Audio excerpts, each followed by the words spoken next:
Here is the 2025 Toyota Camry SE. We got the XP package. This is a refresh vehicle, and I'm going to give you 3 reasons why I would option this over the competition. I'm Anthony from Hawkeye Rides. Starting in the front, new integrated headlights and daytime runnings, which is going to have a standard LED daytime runnings, standard bi LED projected headlights that come on the LE and the SE. Now the XLE and XSE will get a dual projected LED headlight that integrates into the top portion of the grille. The badging is blacked out because we have the XP package. That's only going to be optioned in 5 states, which is Florida, North and South Carolina, Georgia, and Alabama. More boxy, a little bit more wide and long with the sport mesh grille. Go into the XSE and it's going to have the gloss in the interior.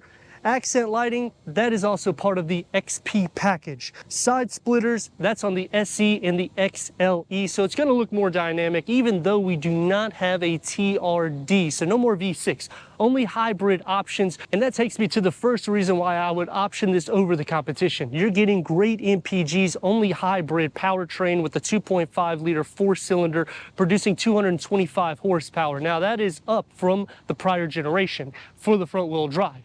All-wheel drive is going to go up to 232 horsepower, so you're going to have a little bit more performance compared to an eCVT transmission, and this is going to have 163 pound-feet of torque. Now, the MPGs is where it's at when you're thinking Toyota. You're getting 48 MPGs for the city, 47 MPGs for the highway. Now, the SE and the XSE gets a sport-tuned suspension. Now, the LE will start with a 16-inch wheel.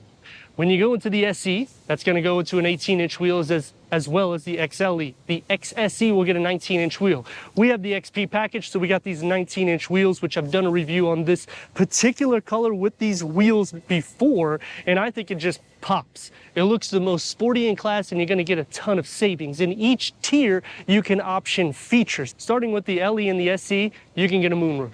The XLE and XSE, you can get a panel moonroof.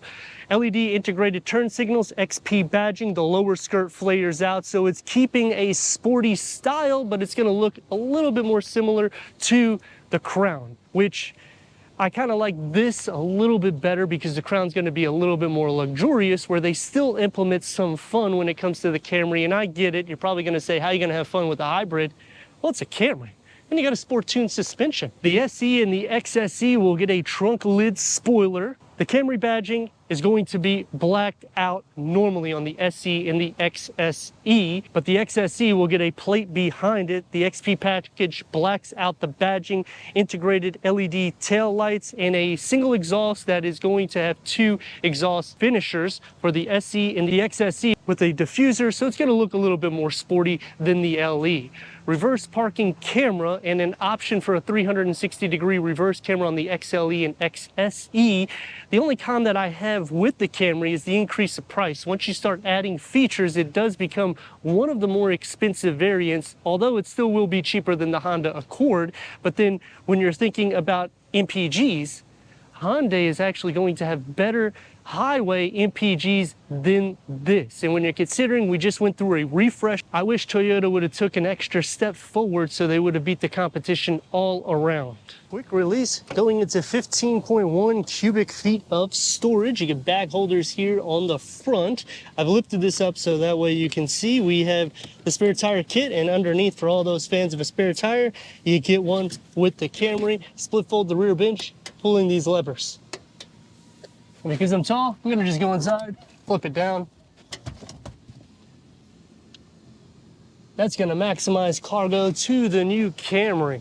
10-way power seat adjustment for the driver, 6-way manual seat adjustment for the passenger. This is soft tech seats. It starts off with a cloth seats with manual driver and passenger seat. You can option heated seats on both the SE and the LE. The XLE and the XSE come standard, but ventilated seats is an option on those two, and leather goes up to the XLE with optional memory seats for the driver on the XLE.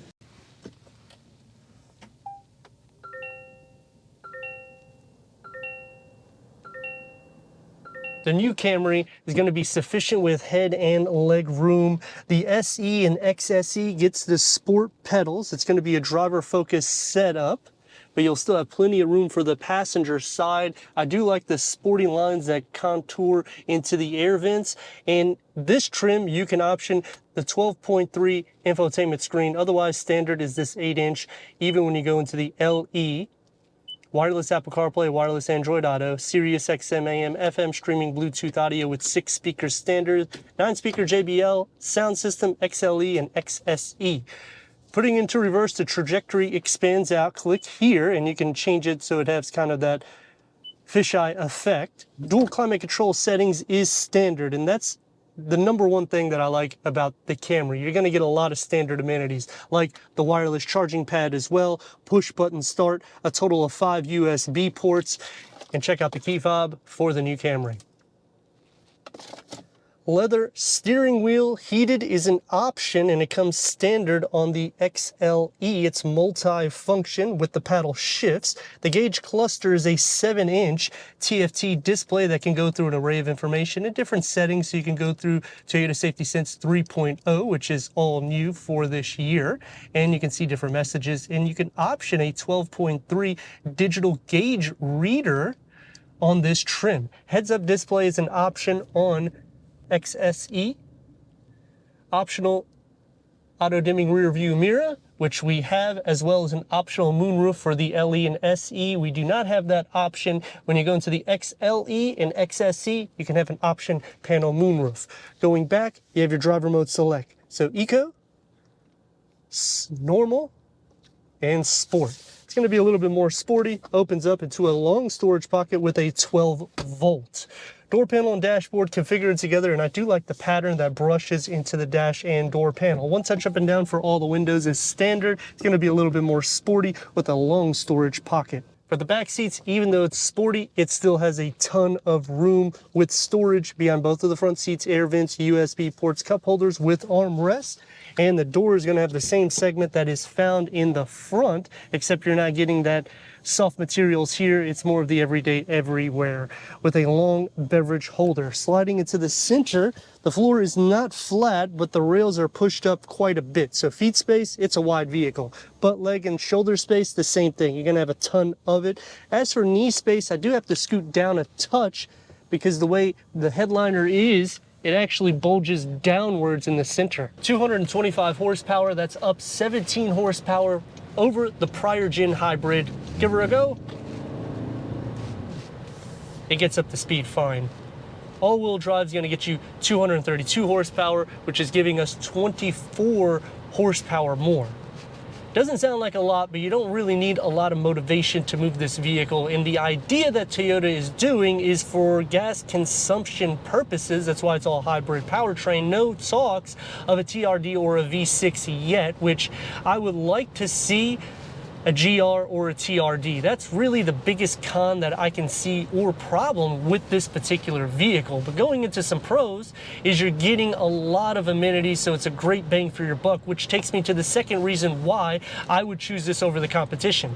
Standard dual climate control, push button start, wireless charging pad, LED on the exterior, over 15 cubic feet of storage, and Toyota Safety Sense 3.0, which includes a ton of safety features. And then the last reason why I would choose this over the competition is you can option features in each tier to make it a little bit more unique. So say you only want these 16-inch wheels instead of 18 or 19, you option the LE, get a few packages there. Now you're not going to receive the 12.3 gauge cluster or even the 12.3 infotainment screen, but in the same token, it looks sporty enough. It does its justice. You can see everything. Let's see how she goes.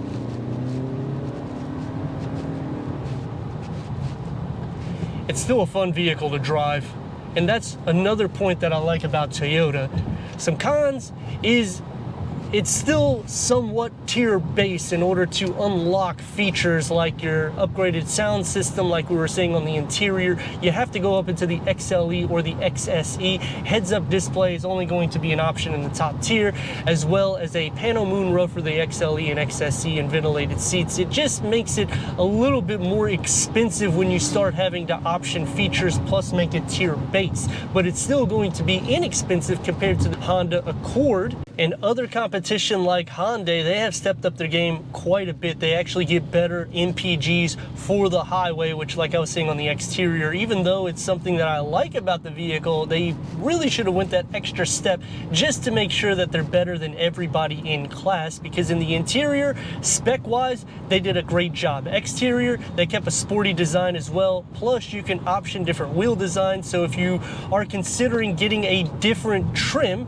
you can still do that and change out the wheel design. Now, if you live in Florida, North or South Carolina, Georgia, Alabama, you get the XP package. It is around $2,700, which is quite a bit, but then when you're thinking about upgrading wheels, I mean, you're gonna be spending well over $1,200 to $1,500 to swap them out. So getting a few extras plus the accent lighting, I feel like it's actually worth the price. And when you're thinking about this trim, adding it to that, you're over 36 grand.